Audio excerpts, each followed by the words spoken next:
దేవుని వాక్యంలో పెడదాము. దావీదు రాసిన కీర్తన, దావీదు కీర్తన 33వ కీర్తన 4, 5,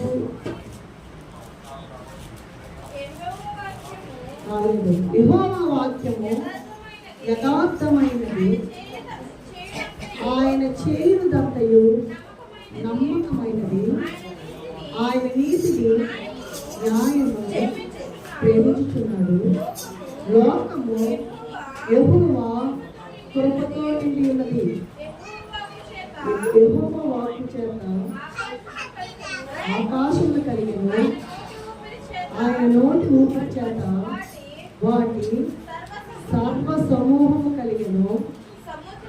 సముద్ర జలము రాశిగా కూర్చువాడు ఆయనే, అగాధ జలములను పట్లలో కూర్చువాడు ఆయన.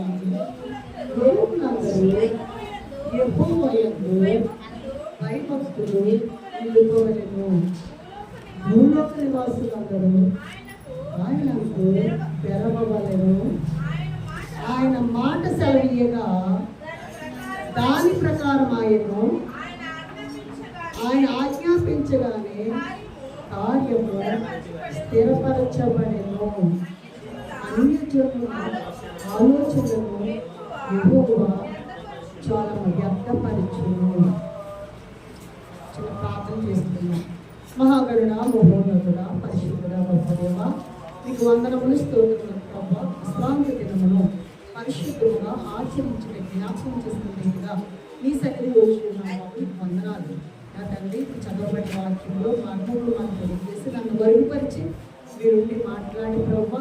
మీరు మాట్లాడుచుండగా ఈ వాక్యము నా తండ్రి మా హృదయంలో నన్ను పగిలపరుచుకుని దినదిన అభివృద్ధికి సహాయం చేయమని, తన దామంతో ప్రభావం మీరు పొందమని మా ప్రభువు మీ రక్షకుడైన యేసుక్రీస్తు పేరిట వేడుకొంచున్నాము తండ్రి.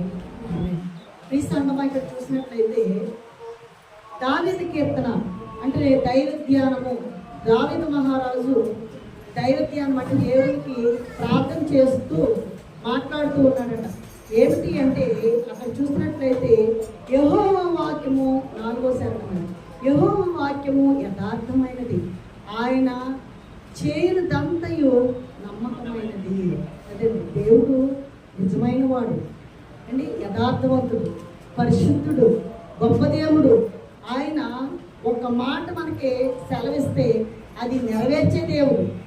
మనము మనుషులము ఒక మాట ఇప్పుడు చెప్తామండి, తర్వాత ఆ మనుషులకి ఆ మాట ప్రకారంగా చేస్తామో లేదో మనకు తెలియదు. కానీ దేవుడు మాత్రం అవునంటే అవును, కాదంటే కాదు.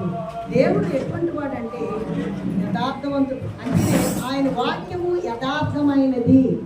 ఆయన వాక్యము యథార్థమైనది అంటే వాక్యం అంటే ఏమిటి?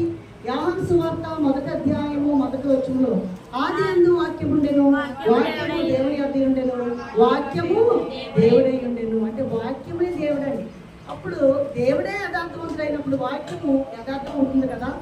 అదేవిధంగా యోహాను సువార్త 1వ అధ్యాయము 14వ వచనంలో ఆ వాక్యం శరీరధారి అయి కృపా సత్య సంపూర్ణంగా మనం మరికొనిచును. అంటే 2026 సంవత్సరాల క్రితము ఆ దేవాది దేవుడు తన కుమారుని నీకోసం నా కోసం ఈ లోకానికి పంపించి శరీరధారి అయి, అంటే ఆది యందు వాక్యం ఉండెను, వాక్యము దేవుడి యొద్ద ఉండెను, వాక్యము దేవుడై ఉండెను. ఆ వాక్యమే దేవుడు ఉన్నటువంటి వాక్యము శరీరధారిగా మన మధ్యకు వచ్చి నీకోసం నా కోసమైనా తన ప్రాణాన్ని బలియాగంగా ఇచ్చాడన్నమాట. కనుక దేవుని వాక్యము ఎటువంటిదంటే యథార్థమైనదంట. ఆయన చేయనిదంతయు నమ్మకమైనది. దేవుడు చేస్తున్నది నమ్మకం. అందుకనే విశ్వాసంతో నమ్మకంతో మనం ఆయన సన్నిధికి వస్తున్నాం. ఆయన సన్నిధిలో మనం అడుగుతున్నాం, ఆయన సన్నిధిలో మొరపెడుతున్నాం. ఆయన సన్నిధికి ఎందుకు వస్తున్నాం అంటే ఈ లోకంలో మనం అభివృద్ధి చెందడానికి, ఈ లోకంలో మనం బలపడడానికి, ఈ లోకంలో ఆత్మీయంగా అభివృద్ధి చెందడానికి, ఈ లోకంలో మన కుటుంబాన్ని బలపరుచుకోవడానికి, ఈ లోకంలో మనందరూ ఆత్మీయంగా అభివృద్ధి చెందడానికి, ఈ లోకంలో మనము మన కుటుంబ సభ్యులందరూ రక్షణ పొందడానికి, తర్వాత మనం చనిపోయిన తర్వాత ఆత్మ సంబంధమైనటువంటి జీవితము మొదలవుతుందంటే ఇక్కడ శారీరకమైన కన్ను మన కన్ను మనం మూసినప్పుడు మనకి ఎప్పుడు ఆత్మీయమైనటువంటి మనోనేత్రాలు ఎప్పుడు తెలుస్తాయంటే శరీరం ఈ భూమి మీద మనం విడిచిపెట్టినప్పుడు ఆత్మీయమైనటువంటి మనోనేత్రాలు తెరవబడినప్పుడు ఈ భూలోకంలో మనం చేసినటువంటి ప్రతి కర్మ క్రియ అన్నీ కూడా మనోనేత్రాల ద్వారా మనకి ఆత్మ ద్వారా దేవుని సన్నిధికి చేరుతాయి కనుక అక్కడ జీవితం మొదలవుతుందంటండి. అప్పుడు అసలు జీవితం ఇది అయితే యాత్రికులుగా మనం వచ్చి ఉన్నాం. ఈ యాత్రికుల ప్రయాణం ఉదాహరణకి ఇక్కడ కొన్ని రోజులే మనం ఉంటాం. దేవుడు ఎప్పుడు పిలిస్తే అప్పుడు సెలవు తీసుకోవాల్సిందే మనం. అబ్బే కాదండి, నేను ఇంట్లో అన్నీ సర్దుకోవాలి, నా పిల్లలకి పెళ్ళిళ్ళు చేయాలి, ఇది అనుకోండి దేవుడు మనల్ని ఉంచడండి. ఆయన చిత్తమైతే ఇలాగున్న ప్రకారంగా ఎవరైనా నేనైనా ఎవరైనా వెళ్ళిపోవాల్సిందే. కానీ అప్పుడు వరకు మనం ఎలా ఉండాలంటే సిద్ధపాటు కలిగి ఉండాలి. అందుకని దేవుని వాక్యం అంటుంది యెహోవా వాక్యము యథార్థమైనది కనుక ఆ వాక్యాన్ని మనం కలిగి ఉన్నాం కనుక మనం యథార్థంగా ఉండాలి. మనము నమ్మకమైన మనుషులుగా ఉండాలి. మనం ఇరుగు పొరుగు వారికి నమ్మకంగా ఉండాలి. ఇంట్లో భర్తకు నమ్మకంగా ఉండాలి. భర్త భార్యకు నమ్మకంగా ఉండాలి. తల్లిదండ్రులు బిడ్డలకు నమ్మకంగా ఉండాలి. బిడ్డలు తల్లిదండ్రులకు నమ్మకంగా ఉండాలి. ఒకవేళ బిడ్డల విషయంలో తల్లిదండ్రులు మరి ఎంతో ప్రయాసపడుతూ వాళ్ళకు ప్రయోజకులైతే ఆ వారి విషయంలో వారిరువురు నమ్మకంగా ఉండాలి, యథార్థంగా ఉండాలి. దేవుని వాక్యము చాలా గొప్పది. ఎందుకనగా దేవుని వాక్యము ఎటువంటిదండి? రెండొంచుల ఖడ్గము. ఇది ఏం చేస్తుంది? రెండొంచుల ఖడ్గము ప్రాణాత్మలను, కీళ్లను, మూలుగులను విభజించినంత మట్టుకు దూరుచు హృదయం యొక్క తలంపులను, ఆలోచనలను శోధిస్తుందటండి. అంటే మన హృదయాన్ని దేవుని వాక్యము ఎప్పుడైతే వింటామో, దేవుని వాక్యము ఎప్పుడైతే మన హృదయంలో శోధిస్తామో అప్పుడు ఆ వాక్యము సజీవమై బలము గలదై రెండంచులుగా ఖడ్గము కంటే వాడిగా ఉండి సజీవము. సజీవం అంటే నిత్యము జీవిస్తుందండి. సజీవం అంటే నిత్యము బ్రతకడం. బలము గలదే రెండంచులుగా ఖడ్గం కంటే వాడిగా ఉండి. రెండంచుల కంటే ఒక ఖడ్గం ఉన్నదంటే రెండంచులు పదులు ఉందనుకోండి, అది ఎటెళ్ళినది ఏం చేస్తుంది? కట్ చేసుకుంటూ పోతుంది. అటువంటి వాక్యము మన హృదయంలో మనం పదిలిపరచుకోండి. మన యథార్థంగా ఉంటే మన హృదయాన్ని పరిశోధిస్తుందండి. ప్రాణాత్మలు అంటే మన ప్రాణాన్ని, మన కీళ్లను, మూలుగులను అంటే శారీరకంగా దేవుడు సృష్టించినటువంటి అవయవాలను కూడా అది ప్రవేశించి మనం ఎలా మసులుకోవాలో, ఎలా ఉండాలో అది పరిశోధిస్తుంది. కనుక దేవుని వాక్యం మనం వినాలి, మన హృదయాల్లో భద్రపరచుకోవాలి. మన దినదినం అభివృద్ధి అవ్వాలి, మన కుటుంబం అభివృద్ధి అవ్వాలి, ఆత్మీయంగా అభివృద్ధి అవ్వాలి. ఈ లోకంలోనే కాదు పరలోక రాజ్యంలో కూడా మనకు దేవుడు స్థలాన్ని సిద్ధపరుస్తాడు. ఈ సంగమా కనుక ఆయన చేయని దాంట్లో నమ్మకమైనది కనుక మనం ఏం చేయాలో తెలుసా? ఆయన ఎటువంటి వాడు అంటే ఆయన నీతిని న్యాయమును ప్రేమించుచున్నాడు. ఎవరైతే నీతిగా ఉంటారో, ఎవరైతే యథార్థంగా ఉంటారో, ఎవరైతే అన్యాయంగా ఉంటున్నారో, న్యాయం కలిగి ఉంటారో, అన్యాయస్తులు దేవుడికి విరోధులండి. అన్యాయస్తులకు చోటు లేదట. కనుక అన్యాయం అంటే ఏమిటి? ఇక్కడ ఒక మాటని న్యాయం చేస్తానని చెప్పి మరలా మనం వారిని మోసం చేస్తే అన్యాయం చేసిన వారు అవుతాం ఈ సంగమా. కనుక దేవుడు నీతిమంతుడు, న్యాయవంతుడు కనుక మనం దేవుని వాక్యాన్ని అనుసరించిన వాడుగా ఉంటే, యథార్థంగా ఉన్నట్లయితే ఆయన నీతిని న్యాయమును మనం వెంటాడుతూ ఉంటే ఈ లోకంలోని మనకి మంచి పేరు ఉంటుంది, పరలోకంలో కూడా మన యొక్క పేరు జీవగ్రంథమందు రాయబడుతుంది ఈ సంగమా. ఇంకా మనం చూసినట్లయితే లోకము యెహోవా కృపతో నిండి ఉన్నది. లోకమంతా కూడా యెహోవా కృప ఉందటండి. కృప లేకపోతే మనం ఏదైనా చిన్న పాపం చేస్తే, అప్పట్లో ఏదైనా కొంచెం వ్యభిచారం చేసినా, లేకపోతే మోహం చూసినా, లేకపోతే దొంగతనాలు చేసినా రాళ్లతో కొట్టి చంపే రోజులు ధర్మశాస్త్ర ప్రకారంగా. కానీ ఆ దేవాది దేవుడు తన కుమారుని కృపాసత్య సంపూర్ణుడిగా మన మధ్యకు పంపించినప్పుడు మరి ఆయన నీ కోసం నా కోసం సిలువలో తన యవ్వనమైనటువంటి పవిత్ర రక్తమును కార్చినప్పుడు మన పాపాలకు ప్రాయశ్చిత్తము దొరికింది కనుక అప్పటి నుంచి ఇప్పటి వరకు కూడా లోకము కృపతో నిండి ఉన్నదట. అంటే మనం పాపం చేసిన దేవుడు ఏమి చేయడం లేదు కదా, పర్లేదని చెప్పి మన పాపాన్ని పెంచుకుంటూ పొమ్మని కాదు, కానీ చేసిన పాపానికి క్షమాపణ దొరుకుతుంది. అందుకని లోకము యెహోవా కృపతో నిండి ఉంది. ప్రస్తుతం కృపతో నిండి ఉంది. అందుకని మనం ఏం చేసినా శిక్షించబడటం లేదండి, తర్వాత తీర్పుంటుంది. కానీ మరి దేవుని వాక్యము ఎక్కడ చూసినా ప్రజ్వరిల్లబడుతుంది. ఎక్కడ చూసినా మైకుల్లో అవనివ్వండి, లేకపోతే ఎక్కడ చూసినా మరి దేవుని ఈ సువార్త ప్రకటిస్తూ ఉంటే మరి కొన్ని చోట్ల ఆటంకం ఏర్పడుతుంది. రాబోయే కాలంలో ఈ సువార్త కూడా దొరకదట. రాబోయే కాలంలో దేవుని వాక్యం వినడానికి నీకు బైబిల్ ఉండదట. రాబోయే కాలంలో దేవుని వాక్యము మరి ఎలాగా నేను నేర్చుకోవాలి, ఎలాగా దేవుళ్ళకి వచ్చి నేను రక్షణ పొందాలి, నేను దేవుల్లో ఉండాలి అనుకుంటే సమయం ఉండదటండి. అసలు బోధించేవాళ్ళే ఉండరట. కనుక ఇది కృపకాలం కనుక ఆయన కృప వెంబడి కృప ఇచ్చే దేవుడు కనుక మనము ఉన్నటువంటి సమయం సద్వినియోగం చేసుకుని దేవుని సన్నిధికి వచ్చి ఆయన ద్వారా చెప్పినటువంటి 2 మాటలు విని మన హృదయాన్ని శుద్ధి చేసుకుంటే మనకి అనేక దీవెనలు ఉంటాయని దేవుని వాక్యం బోధిస్తూ ఉన్నది. ఇంకా మనం 8వ శరణంలో చూస్తే లోకులందరూ యెహోవా యందు భయభక్తులు నిలపవలెను దేవుడు చెప్తున్నాడు. లోకులు అంటే ఎవరండి? లోకంలో నివసించేవారు, లేకపోతే సమాజంలో ఉన్నటువంటి వారు, మనుష్యులు లోకులందరూ. అందుకనే దావీదు మహారాజు అంటారు, తన కుమారుని పిలిచి చెప్తున్నాడు, లోకులందరూ పోవాల్సినటువంటి దారిని పోవచ్చున్నాం, చనిపోయి ముందు చెప్తున్నాడు. అంటే లోకులు అంటే పుట్టినవాడు గిట్టుక తప్పదు, ఎవరిమైనా ఎప్పటికైనా చనిపోతాం, మనం అంతం ఎట్లుంటుందో మనకు తెలియదు. కానీ అప్పటి వరకు మనం ఏం కలిగి ఉండాలి తెలుసా? సంగమా సిద్ధపాటు కలిగి ఉండాలి. ఆయన కృప కలిగి ఉన్న దేవుడు కనుక మన కృపను పొందుకోవాలంటే నీతిని, న్యాయమును, యథార్థతను మనం వెంటాడుతూ ఉండాలి. కనుక లోకము యెహోవా కృపతో నిండి ఉన్నది కనుక మనం ఎలా ఉండాలి అంటే దేవుడు చెప్తున్నాడు.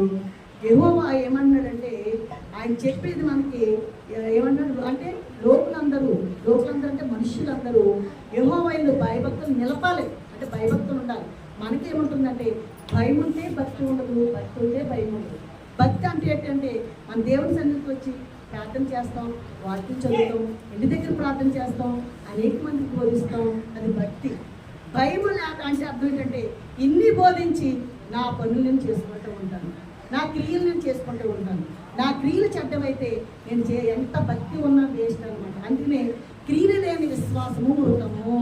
క్రియలు లేని విశ్వాసం అంటే అర్థం ఏంటంటే నా క్రియలు చెడ్డవై ఉండి నేను ఎంత బోధించినప్పటికీ అవి దేవునికి అంగీకారంగా కాకపోతే, అవి యథార్థంగా లేకపోతే, అవి నీతిగా లేకపోతే, అవి న్యాయంగా లేకపోతే నా క్రియలు మృతము. మృతం అంటే చనిపోయినట్టు సమానము. నా క్రియలు అంటే చేసే పనులు అంటే మనం చేసే పనులు యథార్థంగా ఉండాలి, న్యాయంగా ఉండాలి, నీతిగా ఉండాలి. కనుక దేవుడు చెప్పేది ఏంటంటే లోకులందరూ యెహోవా యందు భయభక్తులు నిలపాలి అని చెప్తూ ఉన్నారనమాట. అందుకనే 9వ శరణంలో ఒక మాట చెప్తూ ఉన్నాడు, ఆయన మాట సెలవియ్యగా దాని ప్రకారం ఆయన ఆజ్ఞాపింపగానే కార్యము స్థిరపరచబడెను. జాగ్రత్తగా మనం 9వ శరణంలో దేవుడు చక్కని మాట్లాడుతూ ఉన్నాడండి ఈరోజు మీతో నాతో.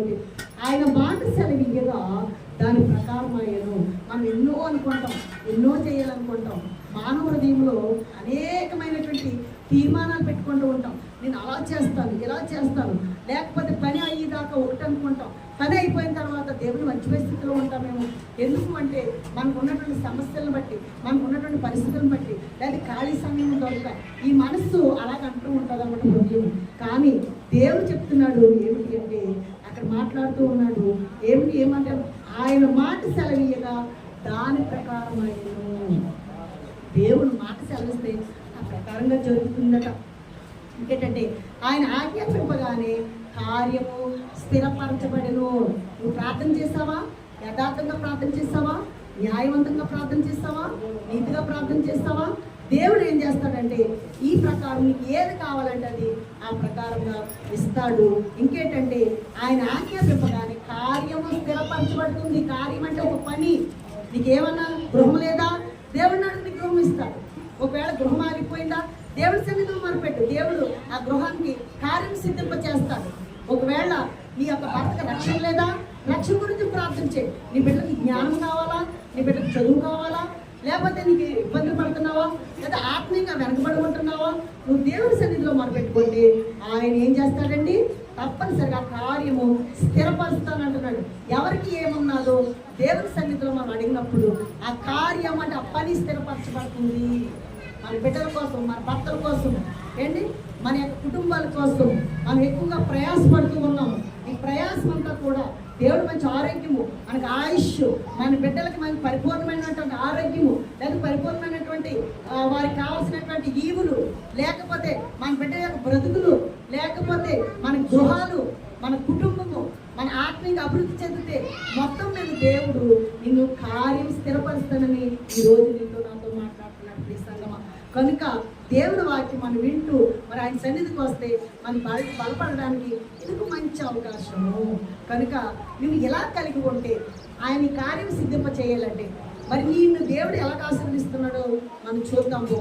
ద్వితీయోపదేశ కాండము 158వ పేజీ, ద్వితీయోపదేశకాండము 14వ అధ్యాయం 28వ వచనం ఒకసారి చదివినట్లయితే, నీ దేవుడైన యెహోవా నీవు చేయు నీ చేతి పని అంతటిలోనూ నిన్ను ఆశీర్వదించినట్లు 3 సంవత్సరంలో ఒకసారి ఆ ఏట నీకు కలిగిన పంటలో 10వ వంతంతయు బయటకు తెచ్చి నీ ఇంట ఉంచవలెను. చాలమ్మా, ఇక్కడ చూడండి, నీ దేవుడని యెహోవా నీతో మాట్లాడుతున్నాడు. ఈరోజు నీతో నాతో మాట్లాడుతున్నాడు. ఏమని మాట్లాడుతున్నాడు ప్రియ సంఘం అంటే, నీ దేవుడని యెహోవా నీవు చేయు నీ చేతి పని అంతటిలో నిన్ను ఆశీర్వదించినట్లు. నిన్ను ఆశీర్వదించాలి. నిన్ను ఆశీర్వదించాలంటే నువ్వు కష్టపడిన దాంట్లో నువ్వు నీ దేవుని సన్నిధికి నువ్వు ఇచ్చినా పర్వాలేదు, లేదా పేదవారికి నువ్వు పెట్టినా పర్వాలేదు. నిజంగా తిండి లేనటువంటి పేదవారికి కూడా నువ్వు సహాయం చేయడం వల్ల నువ్వు ఆశీర్వదించబడతావు. దేవుని వాక్యం బోధిస్తుంది ప్రియ సంగమా. ఏంటంటే నీ దేవుడైన యెహోవా నీవు చేయి నీ చేతి పని అంతటిలోనూ నిన్ను ఆశీర్వదించినట్లు. చేయి పని అంటే ఏంటండి? నీ చేతి పని అంటే కష్టార్జితం. ఈరోజు ఆదివారం దేవుని సన్నిధికి వచ్చావు, మళ్ళీ నీ పని ఎప్పుడు మొదలు పెడతావు? సోమవారం మొదలు పెడతావు. సోమవారం నుంచి ఎప్పుడు మొదలు పెడతావు? నువ్వు శనివారం వరకు మొదలు పెడతావు. ఆదివారం నాడు దేవుడు ఏం చేశాడు తెలుసా? అన్ని పనులు కంప్లీట్ చేసి పరిశుద్ధపరిచాడండి, పవిత్రపరిచాడు, ఆశీర్వదించాడు ఈ రోజుని. కనుక ఈ రోజు ఎవరైతే దేవుని సన్నిధికి వచ్చి దేవుని సన్నిధిలో వారి యొక్క ప్రయత్నాలు లేకపోతే వారి యొక్క పనుల విషయంలో వారి యొక్క ఆత్మీయంగా వారు ఏం అవసరమైతే దేవుని సన్నిధిలో అడుగుతారో దేవుడు ఈ రోజు ఆశీర్వదించబడిన రోజు కనుక ఈ రోజు మీకు ఏం దీవెనలు ఇస్తాడు. ఇది ఎప్పటి నుంచో వస్తున్నటువంటి సంగమం కనుక ఇది మనం గమనించి, అందుకనే మనం ద్వితీయోపదేశకాండం 16వ అధ్యాయం 8వ వచనంలో కనిపిస్తుంది చూడమాట. 7వ దినము నీ దేవుడైన యెహోవాకు వ్రత దినము. అందులో నీవు జీవనోపాధి అయినది ఏ పని చేయకూడదు. వ్రత దినం అంటే దేవుడు 7 రోజులు కష్టపడి శ్రమించేసి 6 రోజులు కష్టపడి శ్రమించి 7వ రోజుని దాన్ని వ్రత దినముగా ఆశీర్వదించేశాడు. ఆ రోజు జీవనోపాధి చేయకుండా దేవుని సన్నిధికి వస్తూ 6 రోజులకి పని చేస్తాడండి దేవుడు. 6 రోజులు సమృద్ధిగా పనిస్తాడు. ఏ రోజు కూడా నీకు ఆటంకం ఉండదు. ఆ 6 రోజులు నువ్వు కష్టపడితే దేవుడు ఆ కష్టార్జితాన్ని ఆశీర్వదిస్తాడు. అప్పుడు నీకు కలిగి ఉన్నది కొంత తీసి నువ్వు దేవుడికి ఇస్తావో, లేదా దైవజనులకి ఇస్తావో, లేకపోతే పేదవారికి ఇస్తావో, అది నీ ఇష్టం. ఇక కనుక నువ్వేం చేయాలంటే దేవుని సన్నిధికి వచ్చి, ప్రభా ఈ వారం అంతా నన్ను కాపాడవు కదా నాయన, మరి రేపటి నుంచి నాకు పని కావాలి ప్రభా, మరి నీ సన్నిధిలో నేను మొరపెట్టుకుంటున్నాను, నన్ను ఆశీర్వదించిన ఆయన, నీ దేవుని ఇవి నాయన, మరి ఈ 6 రోజులు సోమవారం మొదలుకొని శనివారం వరకు నాకు మంచి పని ఎక్కువ కల్పించు, పని ఎక్కువ ఇవ్వండి నాయన, నా కష్టార్జితను ఆశీర్వదించు. నీవు ఈ రోజు ప్రార్థన చేస్తే దేవుడు నీకు 6 రోజులు ఏ కోరిక ఉండదు. దేవునికి మహిమ కలుగును గాక. హల్లెలూయా. అందుకని మనం ఎలా ఉండాలి, ఏ విధంగా ఉండాలి, మనం చాలా జాగ్రత్తగా మన దేవుణ్ణి మనం స్తుతించి కనపరుస్తూ ఉండాలి. అందుకని చూడండి ఒకసారి ప్రసంగి గ్రంథము 5వ అధ్యాయం 1వ వచనం చదువు మనం ముగించుకుందాం. 5వ అధ్యాయం 1వ వచనం నుంచి ప్రసంగి గ్రంథము, నీవు దేవుని మందిరమునకు పోవునప్పుడు నీ ప్రవర్తన జాగ్రత్తగా చూచుకొనుము. బుద్ధిహీనులు అర్పించినట్లుగా బలి అర్పించుట కంటే సమీపించి ఆలకించుట శ్రేష్టము. వారు తెలియకే దుర్మార్గపు పనులు చేయదు.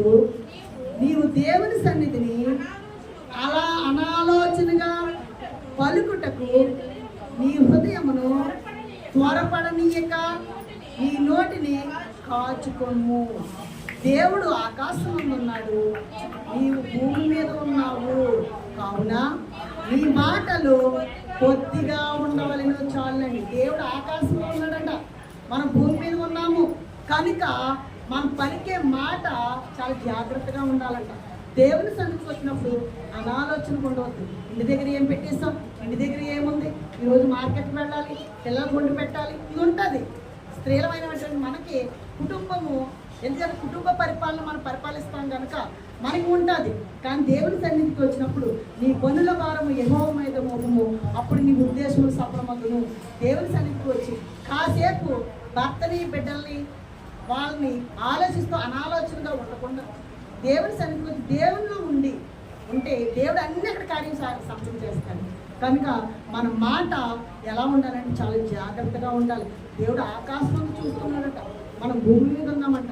కనుక మనం భూమి మీద ఉన్నప్పుడు మన నోటిని కాచుకోవాలి. మరి నోరు ఎటువంటిది అంటే యాకోబు రాసిన పత్రిక 3వ అధ్యాయం 211వ పేజీ 3వ అధ్యాయం 6వ వచనంలో ఒక చిన్న మాట ఉన్నది. 3వ అధ్యాయం 6వ నాలుక అగ్నియే, నాలుక మన అవయవముల్లో ఉంచబడిన పాప ప్రపంచమైన సర్వ శరీరమునకు మాలిన్యము కలిగించేయు ప్రకృతి చక్రమునకు చిచ్చు పెట్టెను, అది నరకము చేత చిచ్చు పెట్టబడును. నాలుక స్థిరమైతే నోరు మంచిదైతే ఊరు మంచిదవుతుంది. మన నాలుక చిన్నదైనా మన సరి ఇంత మనిషిని కూడా నా నాలుకలో ఒక చిన్న మాట సంఘస్థలందరినీ దుర్భాషలాడాను అనుకోండి. అందుకని నువ్వు మందిరమునికి వచ్చినప్పుడు అనాలోచనగా ఉండవచ్చు. తెలియక దుర్మార్గపు మాట మాట్లాడతామంటండి. మాకు తెలియకుండానే నాలుగు నుండి కొన్ని ఆలోచనల నుండి దుర్మార్గ మాటలు వచ్చేస్తాయి. దానివల్ల ఏమవుతుందంటే కుటుంబాలు పాడైపోతాయి అండి, ఇరుగు పొరుగు వారితో సహవాసం ఉండదు, సంఘం పాడైపోతుంది, సమాజం పాడైపోతుంది.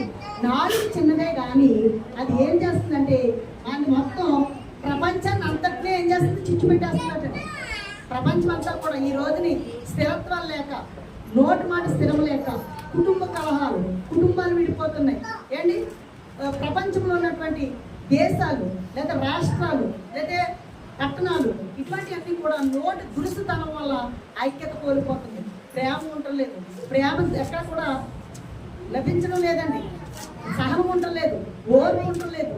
కనుక మనము దేవుని సన్నిధికి వచ్చినప్పుడు మనం ఏం చేయాలండి, మన మాటను స్థిరపరచుకుని, ఎటువంటి మాట అంటే నీతిగా, యథార్థంగా, న్యాయముగా మనం చక్కగా దేవునికి సంబంధించిన మాటలు మాట్లాడుకుంటూ ప్రేమ కలిగి ఉంటే అందులో అసూయ కానీ ద్వేషాలు కానీ ఏమీ ఉండవండి. ప్రేమ కలిగి ఉంటాం. క్రైస్తవులు అయినటువంటి మనము ఒకరినొకరు ప్రేమ కలిగి చక్కగా మనం చూస్తూ ప్రార్థన చేసుకుంటూ దేవుని సన్నిధిలో ఉంటూ దేవునితో మనం ప్రార్థించినప్పుడు ఆయన ఈ కార్యమును స్థిరపరుస్తానన్నాడు. నువ్వు ఏం కొనుక్కున్నావో దేవుని సన్నిధిలో అడుగు, దేవుని కార్యాన్ని స్థిరపరిచి బలపరిచిన గాక. వినికిడిలో దేవుడు వాటిని దీవించి ఆశీర్వదించిన గాక. ఆమేన్. కాళ్ళు పట్టుకుని మరి ప్రార్థన చేసుకుంటాము.